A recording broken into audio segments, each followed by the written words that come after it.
দ্বিতীয় ধাপের সংক্রমণে বিপর্যস্ত যুক্তরাষ্ট্র। প্রতিদিন নতুন নতুন রেকর্ড হচ্ছে দেশটিতে। বৃহস্পতিবার দেশটিতে 1,92,000 মানুষের শরীরে মিলেছে ভাইরাস, যা যুক্তরাষ্ট্র তথা গোটা বিশ্বেই রেকর্ড। ইউরোপের সংক্রমণ নিয়ে নতুন উদ্বেগ জানিয়েছে বিশ্ব স্বাস্থ্য সংস্থা। এদিকে নতুন 10,700 মৃত্যু নিয়ে বিশ্বের প্রাণহানি 13,64,000 ছাড়িয়েছে। 24 ঘন্টায় নতুন রোগী শনাক্ত হয়েছে 6.5 লাখ।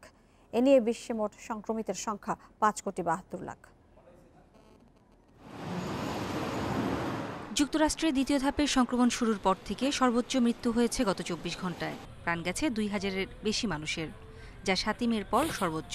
এ নিয়ে দেশটির মোট মৃতের সংখ্যা ছাড়ালো 2,58,000। এছাড়াও বিশ্বের প্রথম দেশ হিসেবে একদিনে সর্বোচ্চ 1,92,000-এর বেশি রোগী শনাক্তের রেকর্ড হয়েছে এখানে।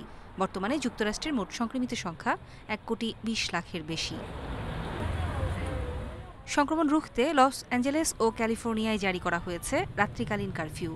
থ্যাঙ্কস গিভিং ডে উপলক্ষে মার্কিন নাগরিকদের ভ্রমণ না করার পরামর্শ দিয়েছে দেশটির সিডিসি।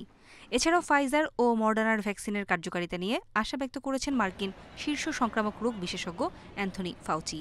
এদিকে মার্চের আগেই যুক্তরাষ্ট্রে প্রায় 5 লাখ মানুষের মৃত্যু হতে পারে বলে আশঙ্কা প্রকাশ করেছে ওয়াশিংটন বিশ্ববিদ্যালয়ের একদল গবেষক।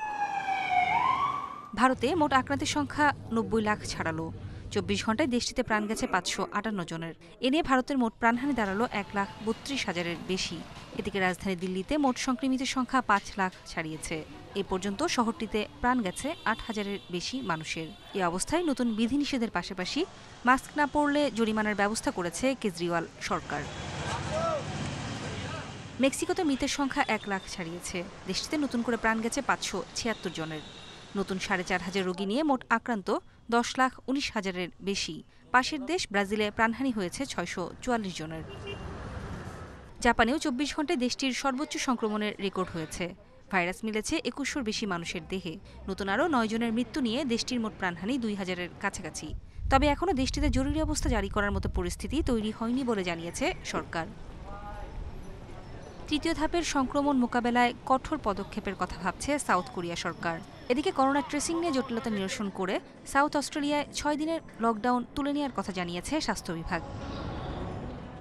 এদিকে করোনায় দ্বিতীয় ধাপের সংক্রমণে বিপর্যস্ত ইউরোপ। 24 ঘন্টায় প্রায় 5,000 মানুষের প্রাণ গেছে এখানে। বিশ্ব স্বাস্থ্য সংস্থার মতে প্রতি 17 সেকেন্ডে একজন করোনা রোগীর মৃত্যু হচ্ছে মহাদেশটিতে। ইতালিতে বৃহস্পতিবার প্রাণ গেছে 653 জনের। বর্তমানে দেশটির মোট মৃতের সংখ্যা প্রায় 48,000। দেশটিতে নতুন করে ভাইরাস মিলেছে 36,000-এর বেশি মানুষের দেহে। এছাড়াও পোল্যান্ডে একদিনে 637 জনের মৃত্যু হয়েছে। নুরে জান্নাত, ইন্ডিপেন্ডেন্ট নিউজ।